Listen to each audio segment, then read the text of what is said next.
Perfeito. Tá? Prezados, boa tarde a todos. Deixa eu iniciar a gravação aqui para eu poder só orientá-los todos. Gente, hoje de manhã conversei com Miriam, conversei com vários alunos aí da UFES, alunos e docentes da UFES aí. Que maravilha. Mandei um abraço para você, vamos ver se vai chegar. Não, já chegou. O povo é rápido, caloroso. Que bom, que bom. Prezados, boa tarde a todos. Meu nome é Bruno, eu sou professor aqui no IFMG Betim, estou colaborando, tentando coordenar as mesas aqui da melhor maneira, tá? Nós vamos iniciar agora essa mesa, essa é a sala 1, tá? A ideia é uma roda de conversa, tá certo? E aí eu vou passar algumas orientações para vocês todos. Primeiro, que cada um de vocês que vai apresentar os trabalhos vai ter 10 minutos para fazê-lo. Tá? Essa apresentação, eu vou tomar liberdade de, quando tiver 8 minutos de apresentação, se eu estiver percebendo que não está encaminhando para o final, eu vou tomar liberdade de abrir o microfone e avisar que faltam 2 minutos. Tá? Isso ao final das apresentações de vocês. Para compartilhar as apresentações, vocês têm um botão aqui embaixo no Zoom, que é o Share Screen. Vocês vão poder compartilhar, todos têm autonomia para compartilhar as apresentações, e aí nos momentos das apresentações de vocês, vocês vão poder fazer esse compartilhamento de tela. Tá? Durante a apresentação, eu peço que todos mantenham os microfones fechados, a apresentação dos colegas, que todos mantenham os microfones fechados e as câmeras também, por causa do processo de gravação. Esse evento, essa atividade vai ser gravada, ela está sendo gravada, e para melhorar a performance do aplicativo é que a gente pede que as câmeras e os microfones sejam fechados. Eu não sei se todos receberam ou não, mas eu estou fazendo esse alerta. Aqui o número 6 aqui dos avisos é justamente um formulário. Aqueles que não tenham ainda autorizado a gravação, eu peço que entrem lá, por favor, e autorizem a gravação. Após uma edição no futuro, isso pode ser disponibilizado no canal do CCMIC. Tá ok? Boa tarde a todos. Eu espero que nós tenhamos aqui uma excelente mesa de discussão. Eu tive excelentes participações aqui durante os outros momentos. Eu espero que hoje seja mais uma delas. Tá? Então, bem-vindos todos. A gente começa, a gente vai abrir a nossa sala 1 com a apresentação. Se não me engano, será a Juliana Vittini que vai fazer a apresentação agora, nesse primeiro momento. Ela vai apresentar o trabalho Desafios e Potencialidades no Desenvolvimento de uma Atividade Investigativa no contexto de um curso de licenciatura em Química. Juliana, pode ficar à vontade. Obrigada, Bruno. Boa tarde a todos. Vou compartilhar. Já está aparecendo a apresentação? Sim, só iniciar. Sim. Perfeito. Ok, obrigada. Bom, boa tarde. Como o Bruno já mencionou, eu vou apresentar o trabalho Desafios e Potencialidades no Desenvolvimento de uma Atividade Investigativa no contexto de um curso de licenciatura em Química. Bom, essa atividade ela foi desenvolvida por mim e pela Rafaela, que era também aluna de licenciatura, em parceria com o professor José Guilherme e com a aluna de doutorado, Dirlene, que no momento estava fazendo o estágio de docência nessa disciplina. Esse trabalho ele surgiu, então, a partir de uma atividade, de uma disciplina do curso de licenciatura, na qual nós deveríamos propor e aplicar uma aula de cunho investigativo para alunos do ensino médio. Bom, o ensino por investigação, ele surge, então, como uma forma de repensarmos o modo como o conhecimento é ensinado, assim como o papel do professor e do aluno.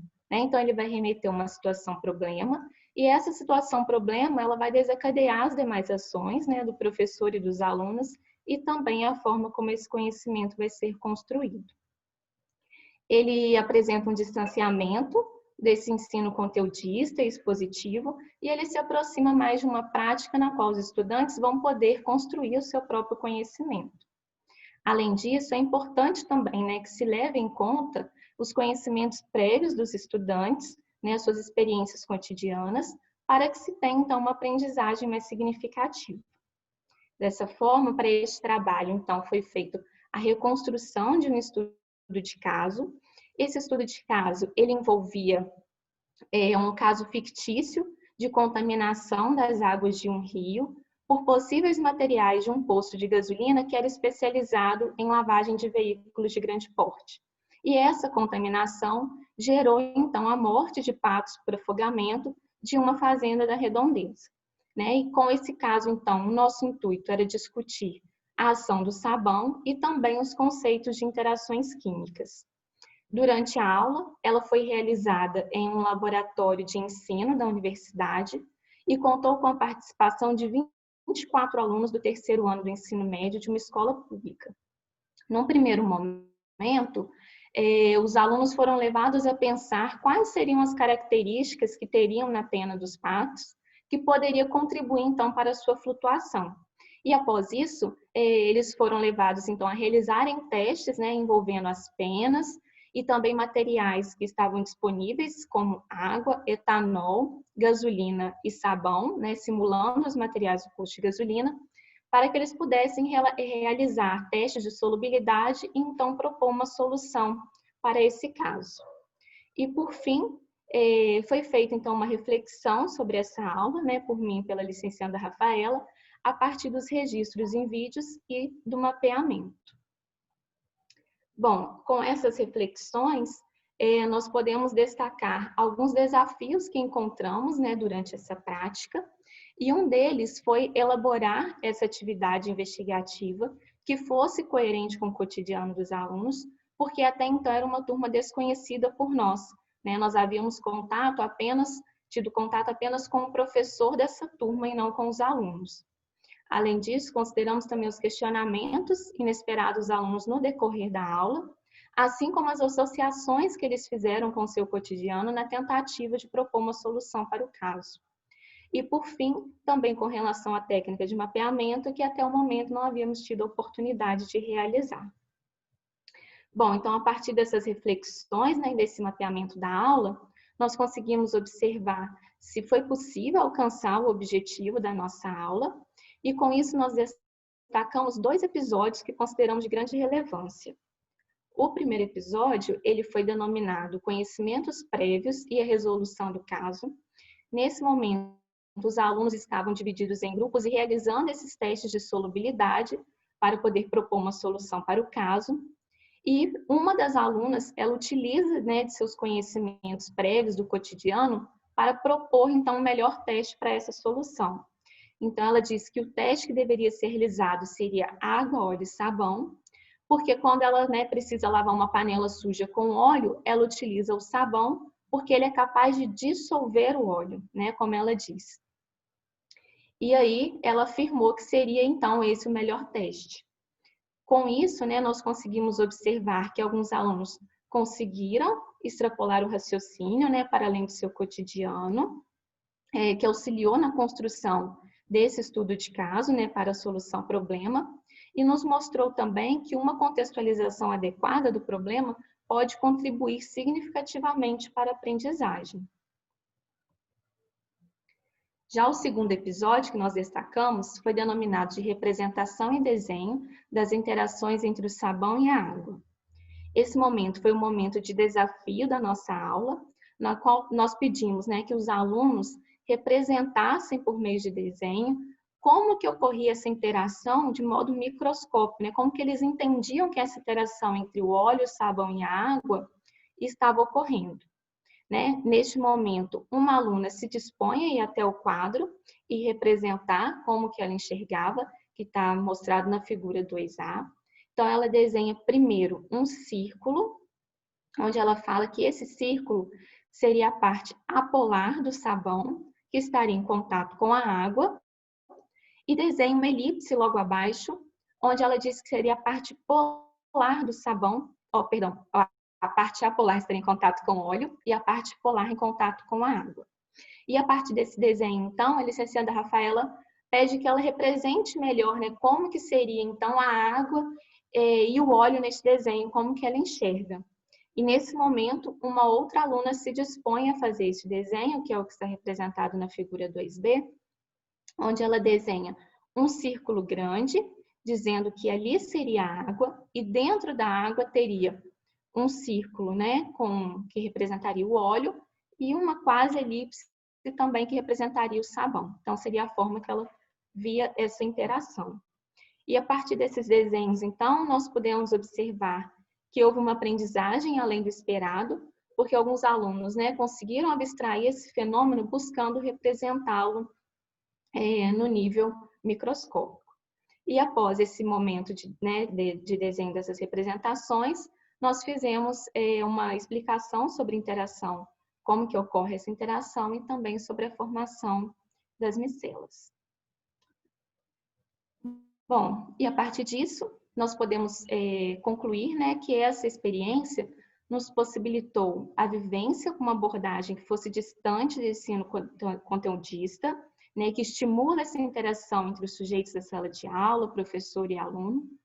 Nos possibilitou também pensar em uma aula desafiadora, que deveria ser interessante e relevante para uma turma desconhecida por nós, né, e por conta deste fato, nós consideramos essa como uma limitação da nossa aula, né, por não termos tido a oportunidade de ter um contato prévio com esses alunos, além de nos possibilitar também uma reflexão da nossa prática, né, o que nos levou a pensar, né, que em um momento, né, de poder ministrar novamente essa aula, se faríamos algum ajuste, alguma consideração, né, e o que chegamos à conclusão é que seria interessante em explorar melhor, né, essa etapa da representação, dando oportunidade também para que outros alunos fizessem as suas representações. E, por fim, nos possibilitou compreender a importância, né, desse tipo de atividade nas disciplinas dos cursos de licenciatura, porque ela nos possibilitou vivenciar, né, momentos em que, a princípio, só poderíamos ter a oportunidade de passar depois de formadas. Essas foram as referências que nós utilizamos para este trabalho, e muito obrigada.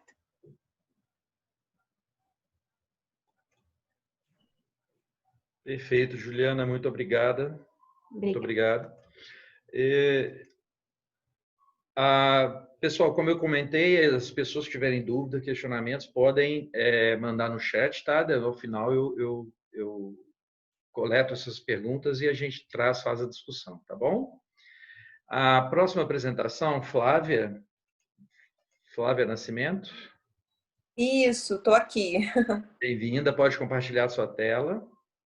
Flávia, obrigada.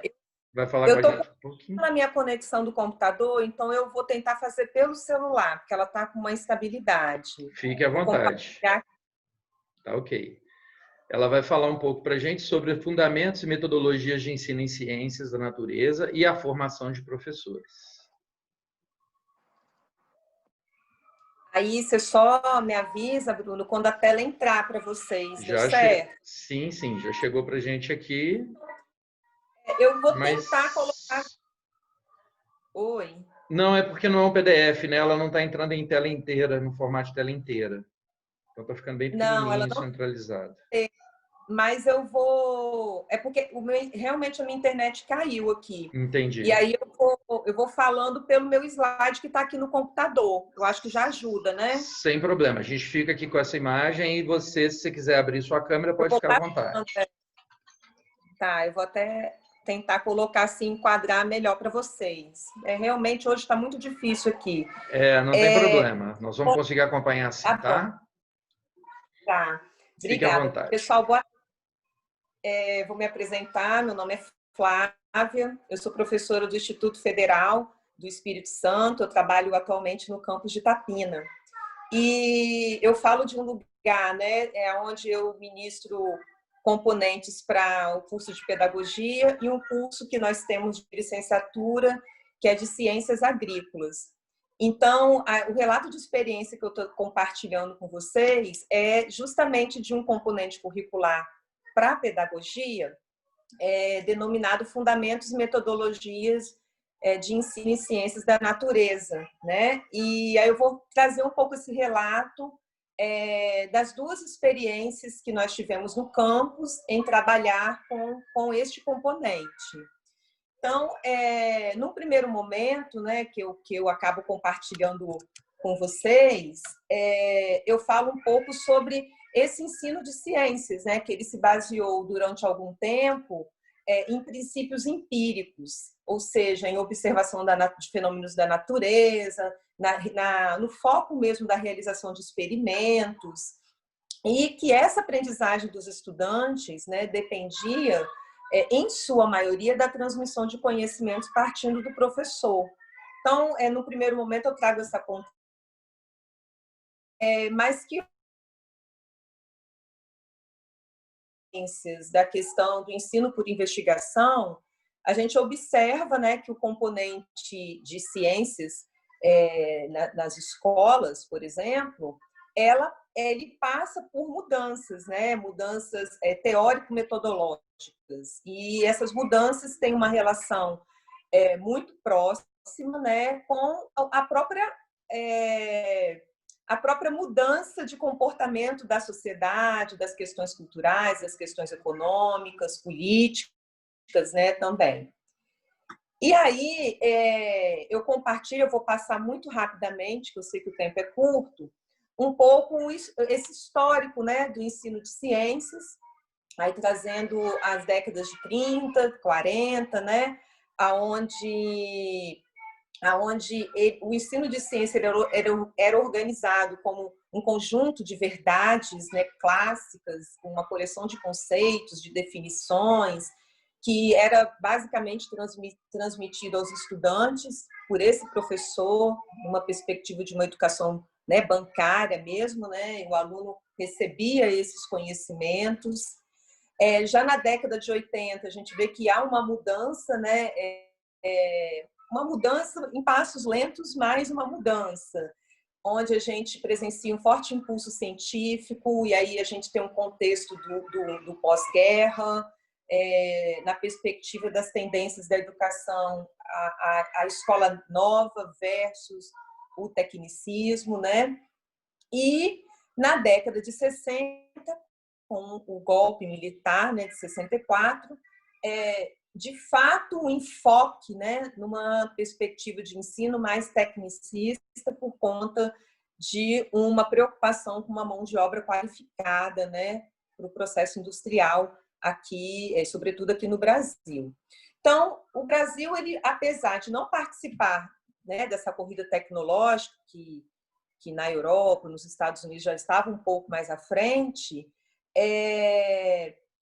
ele caminha também, né? Mesmo em passos mais curtos, mas caminha também nessa perspectiva da revolução, né, tecnológica. Então, a gente tem a LDB 4024 em 61, que já menciona a prática, né, do ensino experimental, lá no seu artigo 104. Então, as ciências passou a ser uma disciplina obrigatória nas escolas, né? Inicialmente nas últimas séries do ensino fundamental.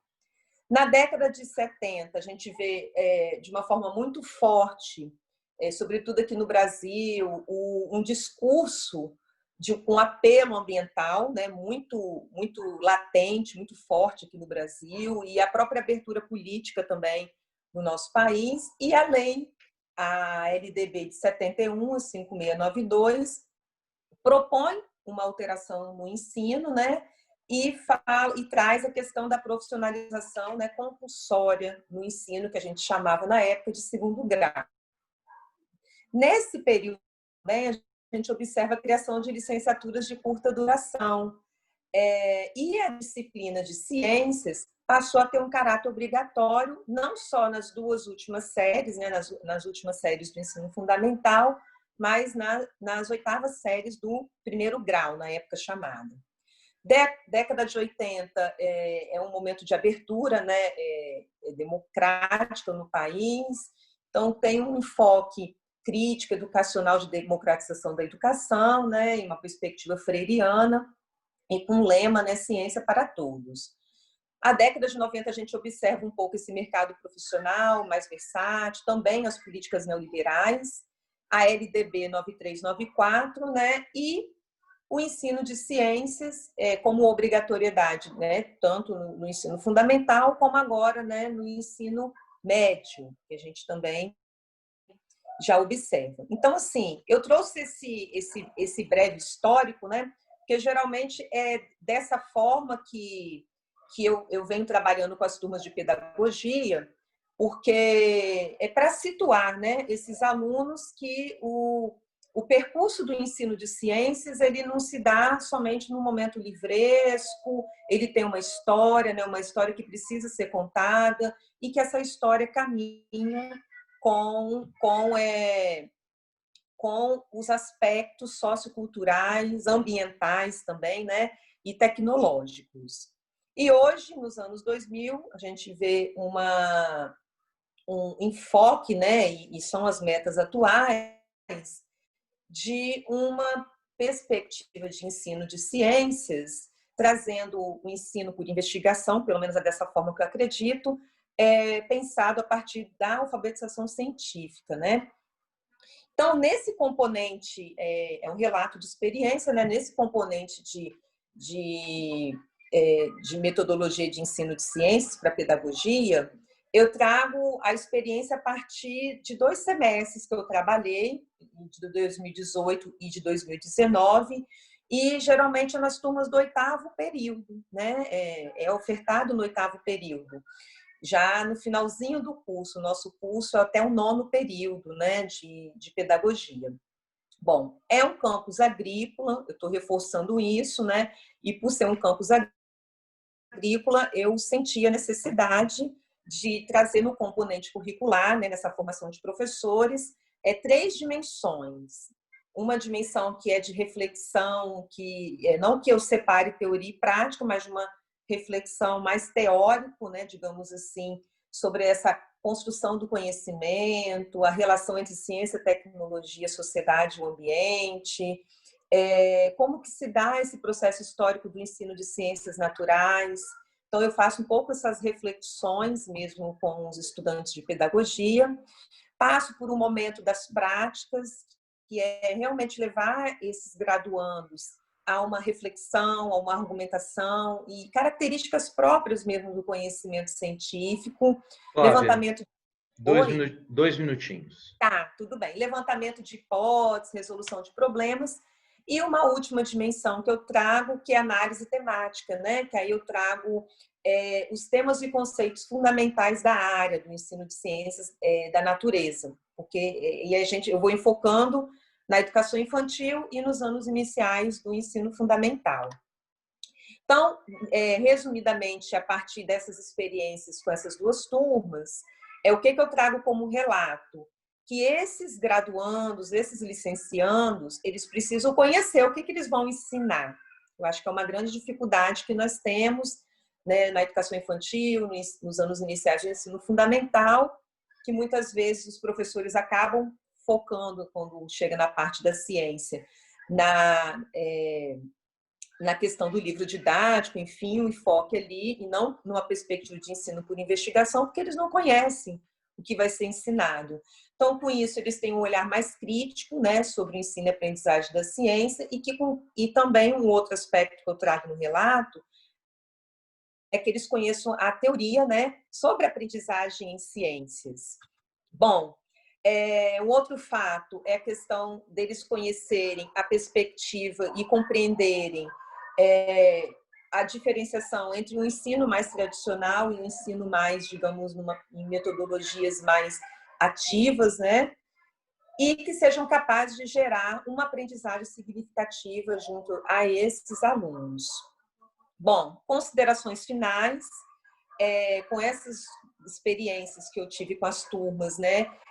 Que na formação de professores, os currículos devem considerar a pesquisa como princípio educativo, isso eu tenho presenciado, investigando com os estudantes a realidade escolar e desenvolvendo uma atitude investigativa, e que essa experiência formativa, né, com essas 2 turmas, eu pude perceber que o papel dos professores diante dessa sociedade tecnológica requer uma prática pedagógica reflexiva, né?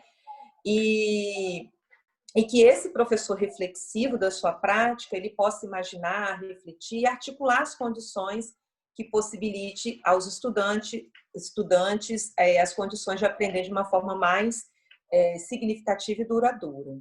E também consideramos que a educação é uma prática intencionalizada, né? pela teoria. Então, nós atribuímos a importância a essas práticas pedagógicas, né? Porque as entendemos que elas fazem parte dos itinerários formativos desses estudantes. Então, eu compartilhei algumas imagens também das aulas, né, com as turmas de experimentos, a gente vai para laboratórios, faz os experimentos de baixo custo também, e com enfoque para os anos iniciais do ensino fundamental e educação infantil. E aí, para esse relato, eu utilizei basicamente essas 3 referências. É isso, obrigada. Muito obrigado por compartilhar conosco, Flávio. A gente tem algumas colocações aqui, mas muito legal. Muito obrigado, viu? O próximo Gente, trabalho... agora eu não botei a minha imagem. Desculpa, tá, gente? Você não abriu sua câmera? Não, não tem problema. Desculpa, mas agora me Não, viram. Obrigada. perfeito. Ao final, a gente abre, todo mundo abre a câmera e a gente conversa. A gente troca mais figurinhas. Obrigada, Bruno. Por nada. Agora, então, eu convido Geide Rosa Coelho, vai apresentar o trabalho O Ensino por Investigação e a Formação Inicial de Professores de Física. Geide, bem-vindo, pode ficar à vontade.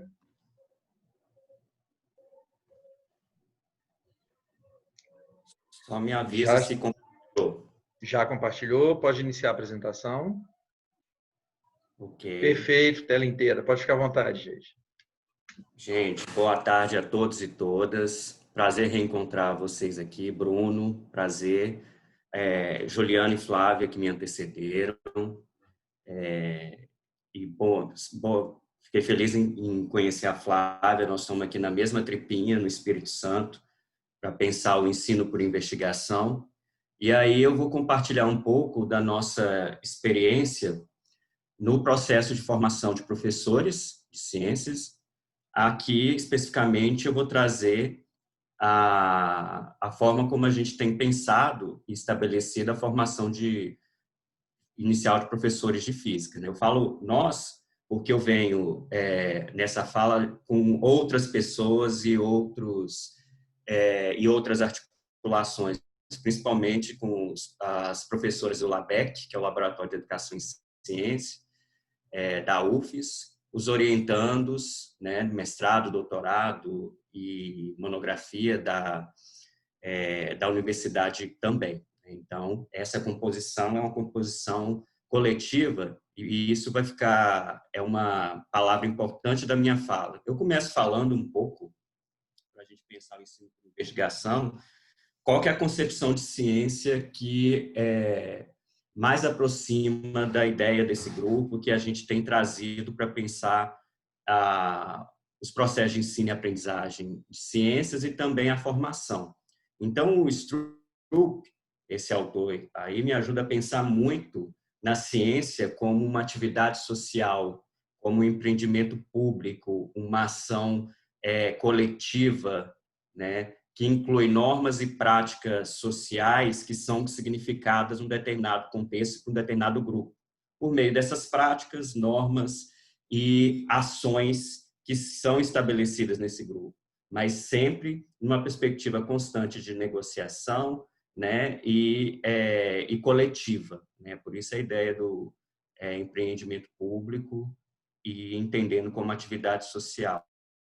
Se a gente entende ciência dessa forma, isso vai repercutir no modo como a gente também entende, assume a concepção de ensino de ciências, e eu vou tentar fazer essa ponte também com o modo como a gente vai construindo a concepção de formação de professores, né?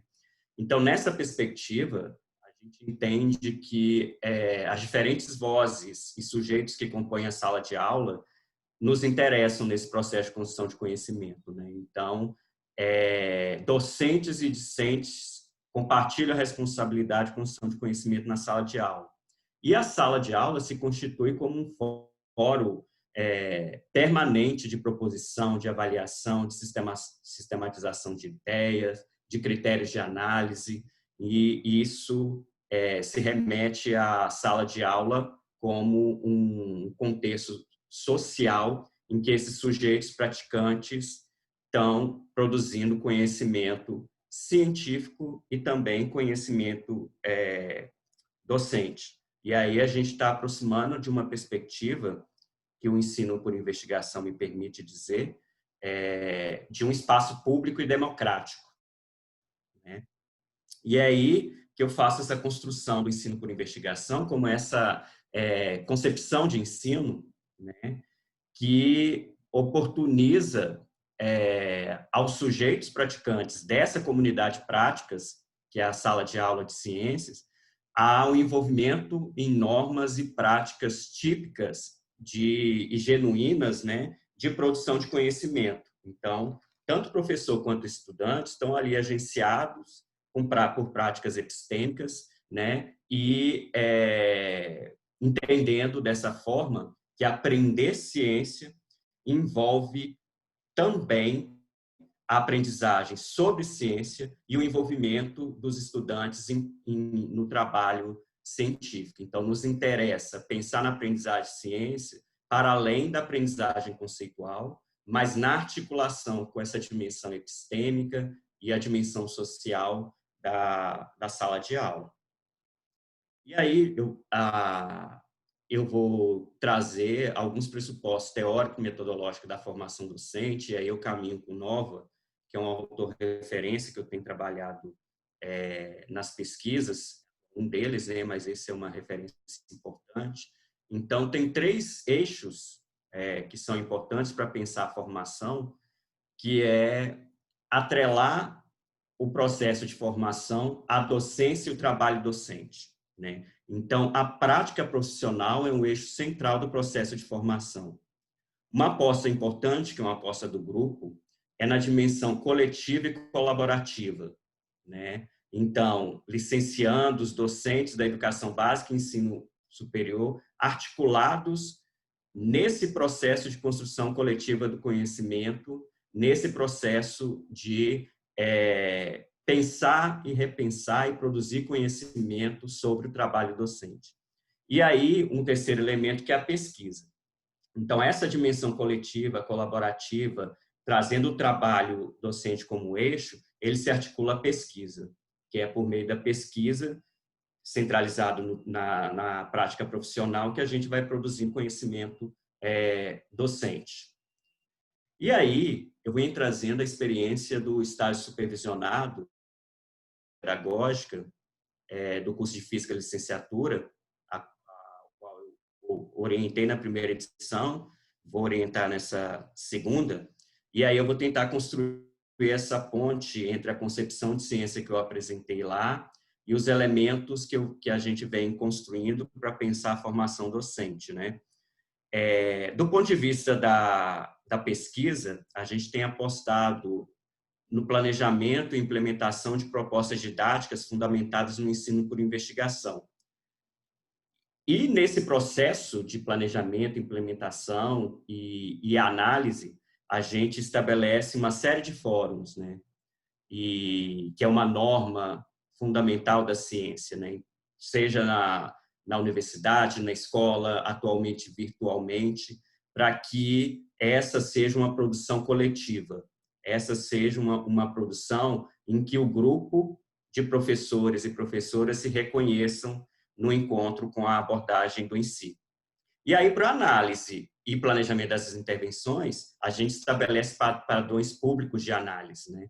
Eu trago esses termos de fóruns, padrões públicos de análise, muito em função do texto que a Nascimento Sacerons traz sobre normas e práticas da sala de aula de ciência. E eu estou pensando a sala de aula, o processo de formação de professores nessa mesma perspectiva de pensar a ciência como empreendimento coletivo.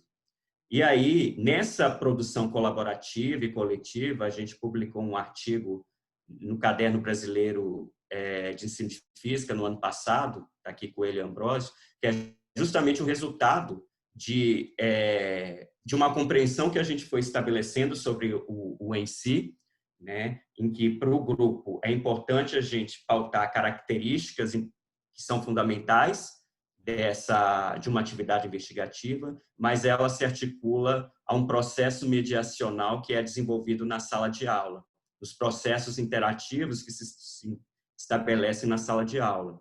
Então, essa ferramenta analítica, foi uma construção que a gente fez nessa articulação das características das atividades investigativas e a mediação almejada no ensino por investigação, né? Gente, Então, 2 minutos. tá ok. E, nesse sentido, a gente tem produzido e problematizado o trabalho docente referente às questões da docência. E aí, quando a gente pensa a concepção de ciência que orienta o ensino e a formação, e a gente assume a concepção de ciência, ela nos orienta nos diferentes momentos da nossa vida, né? Não só no ensino, na formação, mas no nosso dia a dia, na forma como eu lido com o outro, na forma como eu vou tomar as decisões, principalmente no contexto atual de pandemia. Então, é algo que nos movimenta. Então, não tem como desatrelar a concepção de ciência da formação e do ensino.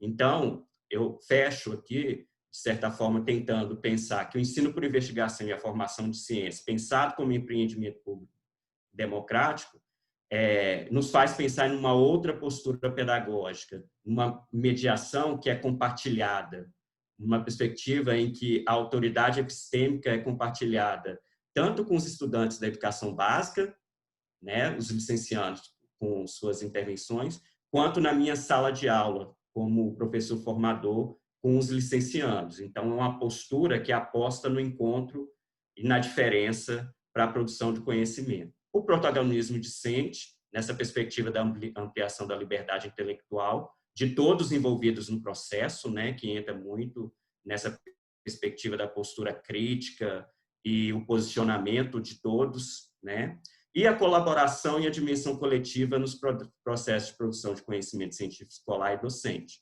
Então, essas normas e práticas de pesquisa, argumentação, explicações e proposição e avaliação de ideias, entre outras que eu poderia enumerar aqui, elas perpassam todas as ações envolvidas no ensino, ancorado na concepção do ensino por investigação, e no processo de formação de professores. Então, é pensar as oportunidades de formação dos licenciandos nessas experiências típicas da cultura científica, né? Era isso que eu queria compartilhar com vocês, aqui as referências com as quais eu dialoguei nesse momento, e depois a gente conversa mais um pouco. Obrigado, Bruno. Obrigado a todos e todas. Perfeito, Geide, muito obrigado. Também temos algumas questões aqui para você posteriormente. Tá? Agora, nós vamos partir para a última apresentação, né, dessa sala 1, desse momento agora, e depois a gente vai poder dialogar mais. A Clara Helena Souza Tabosa vai apresentar para a gente uma abordagem investigativa e o desenvolvimento de habilidades e competências científicas, um relato de experiência no curso de Física da Universidade Federal do Pará. Todos me ouvem? Sim. Sim. Vocês estão me vendo? Na verdade, estamos vendo somente a tela, Clara. Somente a tela. Eu acho que não dá para me ver aqui, porque eu estou no tablet. Isso, não tem problema. Se você abrir sua câmera, depois na gravação, acredito que você apareça também. Tá? Mas para a gente agora, para mim, é a tela. Tá, tudo bem. Então, eu vou começar mesmo assim. Fique à vontade. Boa tarde. Perdão. Opa. Eu cometi um equívoco aqui. Realmente, tinha uma atividade anterior aqui. Só um instantinho. Érica que ia apresentar, não é isso? Oi, Bruno, boa tarde.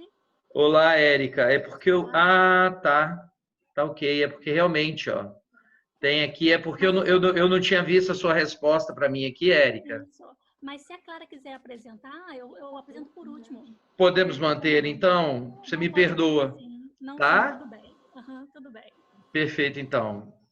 Clara, por favor, pode dar continuidade, depois Érica. Tá, tudo bem. Então, vamos lá. Boa tarde a todos e todas. Eu me chamo Clara Tabosa, eu sou discente do curso de Licenciatura em Física da Universidade Federal do Pará. Também sou professora na Rede Municipal de Educação, na região metropolitana de Belém, né, na capital. E a coautora desse trabalho é a minha orientadora, professora doutora Silvana Pérez, também da UFPA.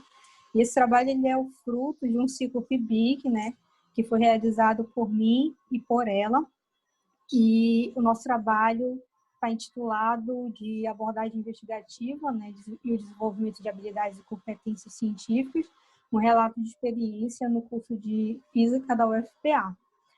Bom, eu começo falando um pouco da necessidade de repensar o ensino de ciências, né? Por que existe essa necessidade?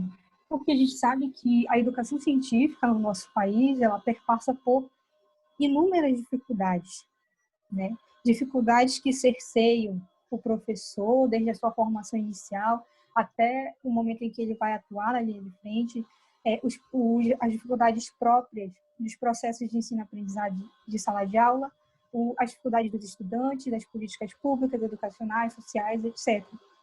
Então, diante dessa realidade, a gente se pergunta o como mudar. Então, a gente acredita que as reformas educacionais, elas não podem mais estar baseadas, pautadas na discussão de conteúdo, no que ensinar, mas sim na discussão metodológica, na questão de como ensinar.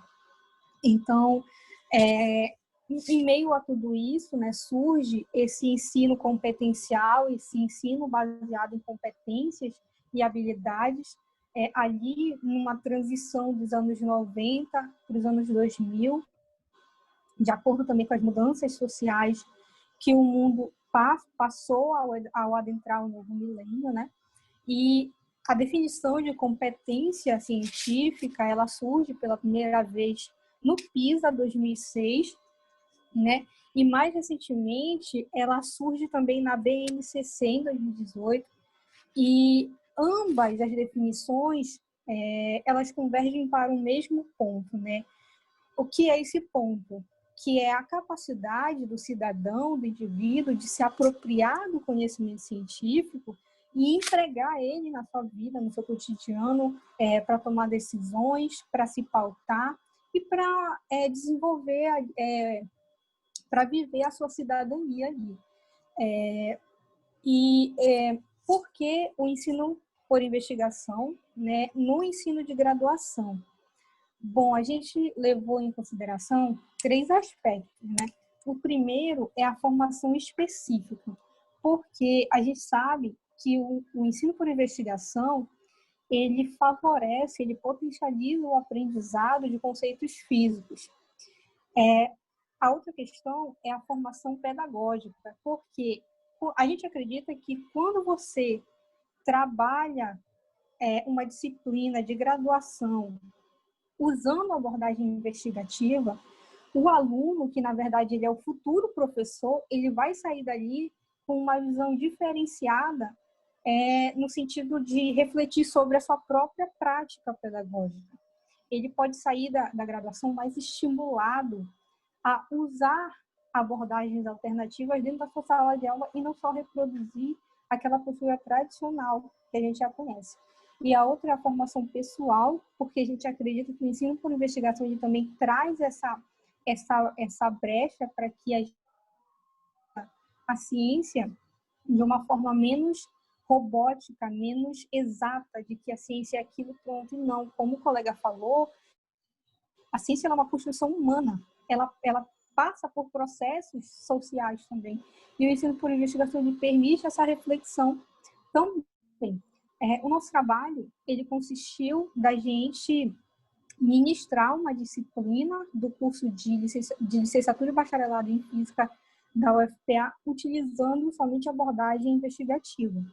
Essa experiência, ela é um projeto piloto que começou no ano de 2017, né? E a gente implementou isso numa disciplina de primeiro semestre chamada Física Elementar Conceitual. Essa disciplina ela tinha 50 alunos. Esses 50 alunos se dividiram livremente em 10 equipes e para cada equipe foi dado um problema em aberto retirado da lista de problemas do IYPT, que é como se fosse uma Copa Mundial de Física. E as atividades, ao longo do semestre, elas foram divididas em 3 momentos, né? A fase 1, que foi quando as equipes receberam o seu problema e começaram o seu planejamento, o seu projeto de investigação, né? E começaram a estudar sobre, buscar referências e pensar no aparato experimental. A fase 2, que foi o desenvolvimento, onde isso foi a concretização da fase 1, onde os alunos começaram a realmente a vivenciar as etapas da prática científica, né? Construindo seus experimentos, testando suas hipóteses, coletando dados e etc. E a fase 3, que foi a apresentação final, no qual a gente fez uma rodada de apresentação no final do semestre, e cada equipe trouxe a sua argumentação, a sua comunicação científica para a classe, né? Falando o que conseguiu desenvolver, quais as respostas ou não eles obtiveram, se solucionaram ou não o problema, e assim por diante. Nos resultados, né, desse relato, eu destaquei 4 pontos essenciais, né? O primeiro, ele é o engajamento comportamental, emocional e cognitivo, né? E como um exemplo desse engajamento, eu trago um relato do que aconteceu com a equipe A. A equipe A, ela foi uma equipe que recebeu um problema da professora e, na visão da professora, o experimento que eles tinham que fazer era algo extremamente complexo e poderia acabar se tornando inviável. Então, a professora decidiu substituir o tema deles para algo mais viável. E imediatamente eles protestaram contra. Eles disseram que não queriam trocar de tema porque eles já tinham se envolvido naquele tema, eles já tinham feito o seu projeto de investigação, já estavam buscando como fazer o experimento e eles gostaram e eles não queriam trocar. Então, isso pra gente foi a gente levou até um susto, né? Mas eles continuaram com o problema deles mesmo e eles realmente conseguiram realizar o seu projeto de investigação. Um outro relato é o relato dos próprios professores da faculdade de Física.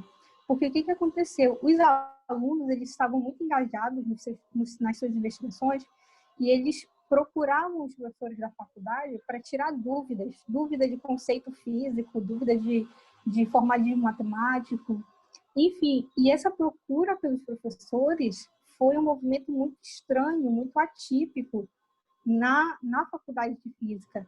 Então, os professores não entendiam o que estava acontecendo, até que eles souberam que a disciplina estava acontecendo de uma forma diferente e os alunos estavam precisando de suporte, etc. E eles disseram que nunca tinham visto isso. Ali na faculdade de Física, no curso de Física, os alunos estão empolgados, engajados em alguma coisa assim. Um outro ponto é o desenvolvimento de competências científicas, né, associadas com a prática científica, né, que é o que o ensino por investigação ele traz. O aluno tem a chance de vivenciar as etapas da prática científica, o que traz para ele também esse gosto, essa visão de que ele mesmo pode ser um cientista, de que ele é um cientista. E um exemplo disso, a gente tem a superação da equipe B. A equipe B foi uma foi uma equipe que rejeitou a proposta de abordagem investigativa no primeiro momento. Eles não entendiam como a disciplina ia funcionar, eles não entendiam o que era abordagem investigativa e eles ficavam muito perdidos. Houve uma rejeição a priori disso. E o que aconteceu? A professora trabalhou com eles, né? Teve essa mediação da professora ao explicar tanto a abordagem, como funcionava as etapas da prática científica e também o suporte, vamos dizer assim, técnico, ajudando os alunos na compreensão de conceitos físicos e etc. E o que aconteceu com a equipe B foi que, ao final do semestre, ao final de tudo, ela foi uma das equipes que mais se destacou. Ou seja, eles saíram da rejeição da abordagem a uma superação impressionante. Clara. Porque no final de... Opa, 2 minutos, né? Perfeito. Isso, já vou terminar. e a liberdade criativa e de estudo, porque o que aconteceu? O ensino por investigação, ele permite essa liberdade, né, do aluno trabalhar a sua investigação, o seu estudo no seu ritmo. Então, o que aconteceu na equipe C foi que eles tinham um problema de mecânica, no entanto, eles não encontravam as suas respostas ali na mecânica newtoniana, naquele arcabouço do primeiro semestre. E o que aconteceu foi que eles, por conta própria, começaram a estudar formalismo lagrangiano, que é um tópico de física, matemática, muito avançado para o primeiro semestre, que a gente vai discutir ele numa disciplina específica lá no quarto semestre. Então, isso foi assustador para a gente ver eles dominando até um certo grau o formalismo lagrangiano. Uma outra dificuldade a ser destacada é a avaliação, porque como a gente muda a nossa forma de ensinar, a gente automaticamente tem que mudar a nossa forma de avaliar. E para nós isso foi uma dificuldade muito grande, porque como que você avalia um aluno, né, de forma subjetiva? É claro que existem na literatura muitas possibilidades, os próprios indicadores de alfabetização científica da Cicerón e etc., mas naquele momento a gente teve muita dificuldade porque também era uma quebra de paradigma para nós, né, para os professores envolvidos. Então, a avaliação ela se deu de forma a observar os alunos individualmente, a cada etapa, na fase 1, na fase 2, na fase 3, e ao final, em cada etapa, eles foram pontuando. Não houve uma prova, um teste escrito, uma prova tradicional. E as minhas considerações finais, eu trago que, apesar desse ser um relato de experiência, né, a gente acredita que ele é um relato muito válido, primeiro porque ele aconteceu numa sala de graduação em física, no ensino de graduação em física, no meio da Amazônia. Para quem não sabe, o estado do Pará tem um dos piores índices da educação básica do país. Então, para a gente, isso também é um desafio a mais. E também porque uma mudança dessa forma, né, na nossa prática pedagógica requer do professor muita reflexão, muita disposição, porque são muitas angústias, são muitas dificuldades, são muitas vontades de desistir, fazer da forma tradicional, mas que ao final a gente vê que vale muito a pena, porque esses alunos eles saem da graduação com um olhar diferente sobre a prática pedagógica deles. Eles não querem chegar lá e ser um professor que vai dar uma aula 100% tradicional. Eles querem trazer para os alunos coisas novas que eles vivenciaram enquanto alunos, enquanto professores na sua formação inicial. E essas são as minhas referências, os meus agradecimentos à UFPA, à Profesp por financiar essa pesquisa e ao meu grupo de pesquisa e ensino de física da UFPA. Obrigada. Perfeito, muito obrigado, Clara, pela participação. Agora sim, né, gente, para encerrar, eu cometi uma gafe aqui, peço desculpas, Érica da Cunha Maciel Milanês, vai apresentar para a gente o trabalho Atividades Investigativas no Ensino de Bioquímica. Isso.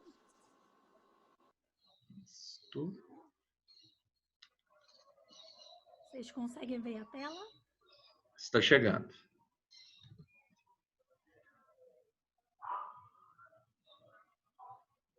Sim, já conseguimos. Perfeito, pode começar. Ok. Boa tarde, meu nome é Érica. Eu sou professora de Biologia da Rede Estadual do Espírito Santo. Leciono no município de Colatina e sou mestranda do programa ProfBio, pela Universidade Federal do Espírito Santo, UFES, Campus São Mateus.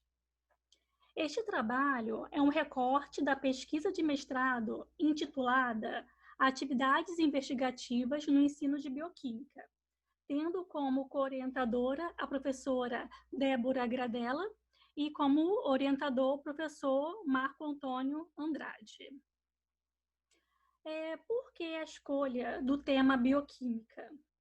Eu conhecia a metodologia investigativa no ProfBio e eu sempre procurei trabalhar diferenciado os temas que são considerados, né, de difícil compreensão por parte dos alunos. E devido à baixa quantidade de aulas de biologia no ensino médio, nós temos só 2 aulas por semana. Então, na abordagem dos conteúdos bioquímicos, os professores, né, nós acabamos optando por fazer algumas práticas de bioquímica em alguns conteúdos, porque não há tempo hábil, né, para fazer práticas em todos os conteúdos.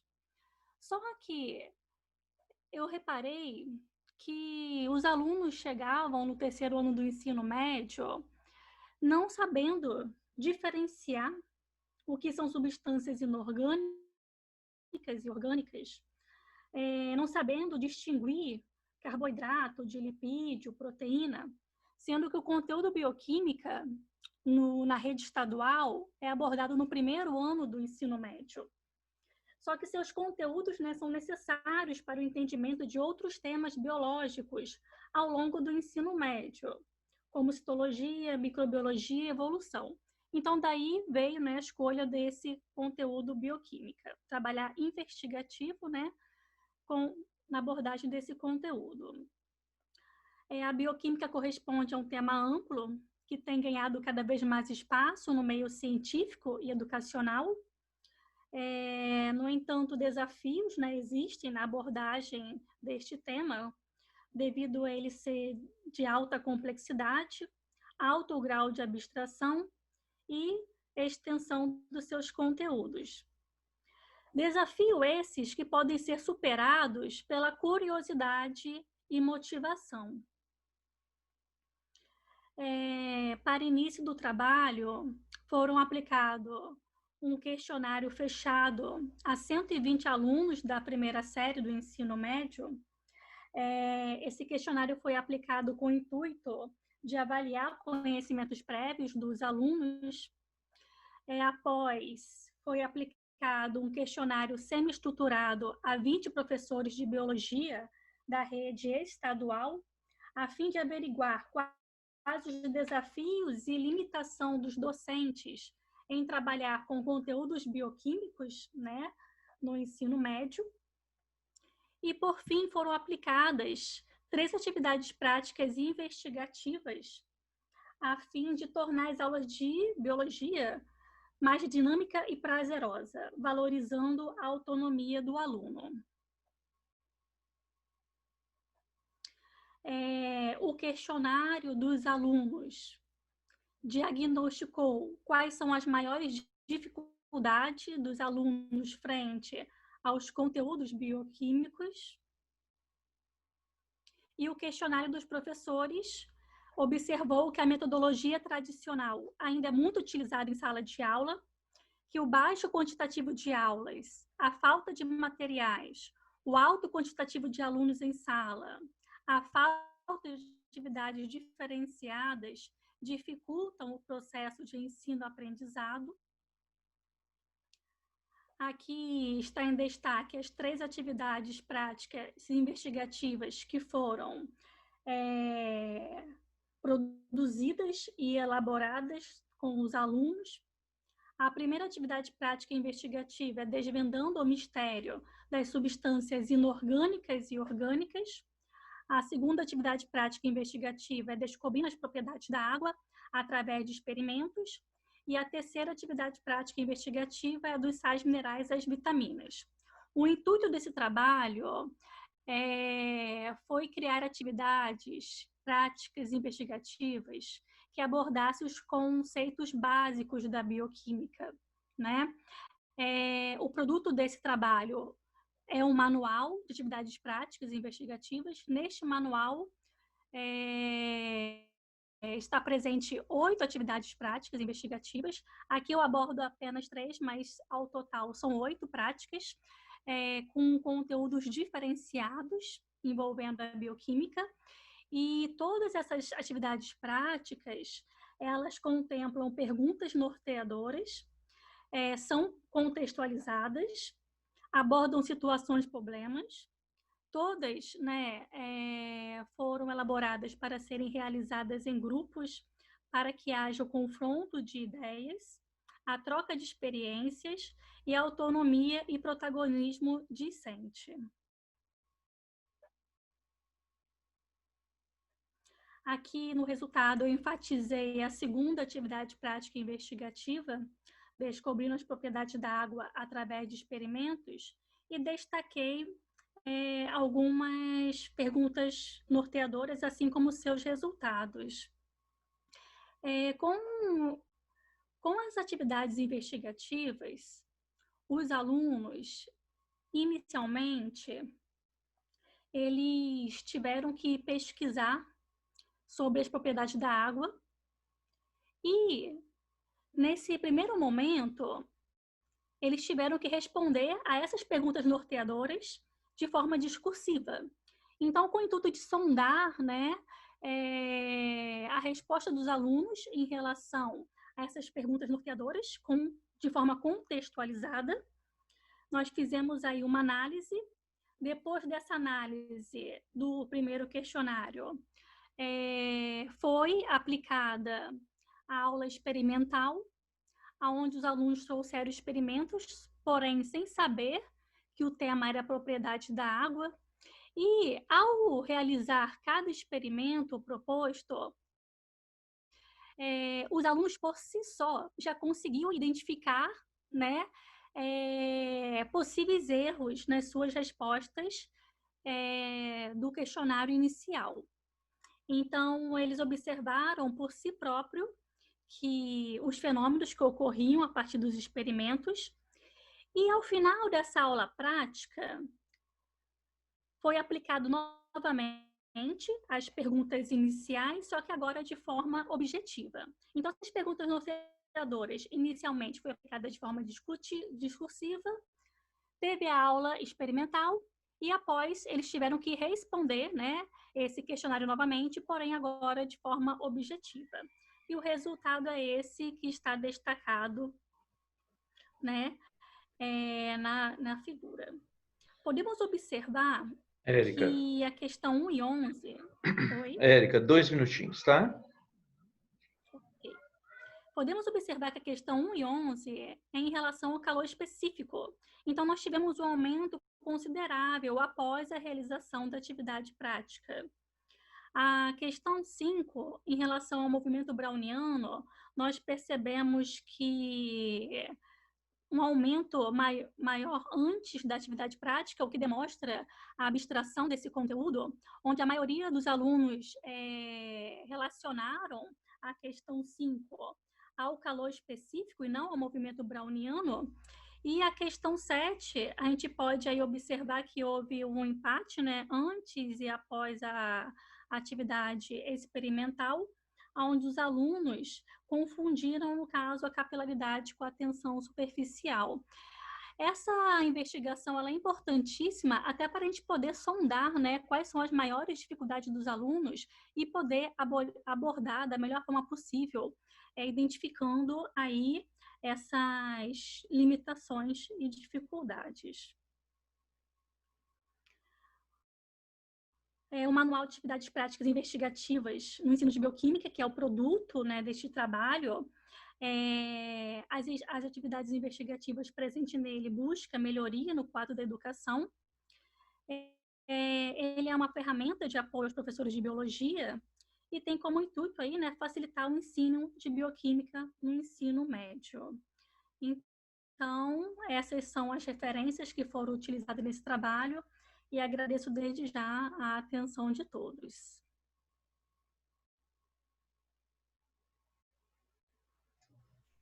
Muito obrigado, Érica. De nada. Pessoal, muito obrigado a todos. Agora, realmente, a gente encerrou as apresentações, né? Agora, realmente, a gente conseguiu encerrar. O alarme até tocou, deu certinho, viu, Érica? 10 minutos certinho. Pois é, pessoal, eu acho que eu comecei uma discussão aí, coitado do Jade, hein? Olha o que você foi arrumar, ó. Você já está organizando o terceiro NSI, e aí, ó, já estão pensando na quarta. Pessoal, Agora tem olha para você ver. Ah. Excelente, excelente, pessoal. Olha, assim, agora que a gente encerrou as apresentações, né, a intenção é a gente ter aí 30 minutos para fazer as discussões, tá? Os trabalhos excelentes, muito relevantes. E eu tenho também algumas questões aqui, algumas colocações que foram feitas aí no chat. Por exemplo, né, o Geide coloca para a Flávia, né, que a contextualização histórica é fundamental para entendermos os sentidos atribuídos ao ensino de ciências por investigação nos diferentes contextos sociais, culturais e históricos que se articulam na concepção do sujeito que pretendemos formar. E aí ele dá os parabéns, Flávia, pelo trabalho que você realizou. Tá? A Clara, gente, tem 3 questões aqui que foram feitas diretamente para você, tá? Clara pergunta o seguinte: na sua opinião, gente, qual a importância de utilizar as abordagens investigativas no âmbito da graduação, isto é, na formação inicial de professores? O Leandro também coloca, né, uma pergunta, uma questão. Gente, você poderia nos dar um exemplo, e aí no caso ele pede um exemplo de uma ação desenvolvida nessa articulação RP, ensino de ciência por investigação, estágio? RP é estágio docente? Residência Não. pedagógica. Residência pedagógica. Programa de residência pedagógica. Isso. E o Guilherme também pergunta, ele dá os parabéns, né? Parabeniza. Parabéns pelo trabalho de vocês, é muito bem fundamentado. Como os estudantes têm avaliado as vivências proporcionadas e como vocês têm refletido sobre o desafio de levar atividades investigativas para as escolas? Depois o Alexandre faz uma proposta a você e a Flávia, mas aí a gente retoma isso. Gente, se você puder responder. Claro. Eu acho que eu vou começar a partir do que a Clara já apontou na apresentação dela, já trouxe elementos da importância da abordagem do ensino à graduação num curso de física. Eu fico muito feliz de ver esse relato aqui, que eu acho que a gente caminha para uma ressignificação para a formação para a docência, e é para aí que eu vou caminhar um pouco nessa discussão, que aproxima muito na defesa que a gente tem feito aqui no grupo, de pensar o em si como uma concepção que direciona uma postura pedagógica, uma mediação pedagógica, uma relação com o outro de uma forma diferenciada, né? Então, quando a gente aposta numa concepção de ciência, isso reverbera na concepção de ensino de ciência, numa perspectiva democrática, a gente está falando do respeito às diferentes ideias, no respeito à diferença, à diversidade, e dizer que as diferentes vozes nos diferentes espaços importam. Então, carregar isso é fundamental para a gente mudar uma representação que se construiu do ensino de física, não é verdade? Qual que é a concepção, se a gente perguntar a qualquer um que passou pelo processo de escolarização básica, mas não seguiu a trajetória para a carreira científica, de lembrança das aulas de física, vem muito fórmula, a perspectiva memorística. O ensino por investigação nos permite uma aproximação com um outro modo de conceber a ciência e as práticas estabelecidas nesse empreendimento, que é o empreendimento humano, né? Então, a gente contribui para uma formação de uma outra concepção de ciência. E, para além disso, num estudo que a gente fez, e tem relação com a pergunta que o Guilherme fez, um projeto de C que eu desenvolvi foi justamente analisar com os licenciandos que participaram do RP, que tem como foco o ensino por investigação como concepção de docência e desenvolvimento das atividades na educação básica, quais foram as aprendizagens, o que ficou dessa experiência. E algo que ficou dessa relação com o em si foi o modo de olhar para os estudantes da educação básica, o modo de se relacionar com eles. Ou seja, essa perspectiva diretiva de que eu sei e vou lá para explicar o conceito, eles ressignificaram para pensar que a mediação que vai ser estabelecida na sala de aula e que o INSI pede é de uma perspectiva dialógica. Então, é importante ouvir as ideias dos estudantes, levar em consideração essas ideias, saber selecionar o que interessa para o processo de significação na sala de aula e o modo de olhar para eles, né? E isso a gente precisa também ressignificar na graduação. É muito forte ainda uma perspectiva de olhar para os estudantes do curso de Física, e eu falo das minhas memórias aqui, de um jeito que eu não posso contribuir com nada. E os alunos ficam tão arredios que ontem, numa aula, o aluno falou que eu era a pessoa que abria as portas da gaiola, né? Porque eles se sentem presos, porque na sala de aula eles não têm oportunidade nem de apresentar dúvida. Então, a importância dessa abordagem é também mudar esse jogo, essa relação da mediação na sala de aula, esse jeito de olhar para o outro e de se colocar junto nesse processo todo, né? Então, essa perspectiva de pensar que o que o estudante traz é importante na graduação básica é uma herança importante dessa abordagem que ficou na experiência desses estudantes do INSI. Então, tenho apostado muito nessa ideia do INSI como postura e como isso ressignifica a mediação, né?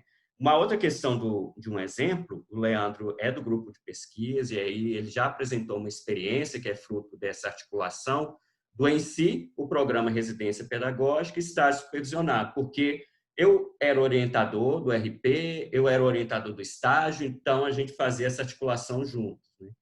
Que é o trabalho que ele apresentou aqui no NSI, junto com um estudante do estágio que ele orientou, que foi justamente de uma proposta didática que foi desenvolvida coletivamente, primeiro com o Leandro, depois de ser discutido no grupo, residente, estagiário, a gente discute, conversa sobre as atividades, sobre as questões, no estabelecimento mesmo desse fórum. Ele vai para a sala de aula, desenvolve, e depois a gente grava essas aulas, a gente retoma para discussão na sala de aula, para a gente entender esses momentos e características do ensino por investigação, discutir a mediação, discutir o engajamento, algo que não é dito, mas os sinais, igual aqui estou com a mão, está dizendo. Então, a gente vai por esse caminho também. E essa perspectiva da intervenção que ele desenvolveu, ele articulou o INSI com a abordagem CTS, porque ele levou em consideração, para trabalhar e desenvolver o tema eletrostática, um tema só científico foi o problema dos raios, né? E por aí ele foi buscando compreender com os estudantes as medidas protetivas, os efeitos de uma descarga elétrica, desconstruir alguns mitos, né? Então, acho que esse exemplo que ele apresentou é um exemplo do tipo de atividade que a gente desenvolve coletivamente e que envolve aqueles critérios de normas e práticas da ciência, de análise crítica, de critérios de análise, de fórum, de igualdade moderada. Então, assim, é um espaço que todos têm que falar. Então, e a gente conseguiu construir esse ambiente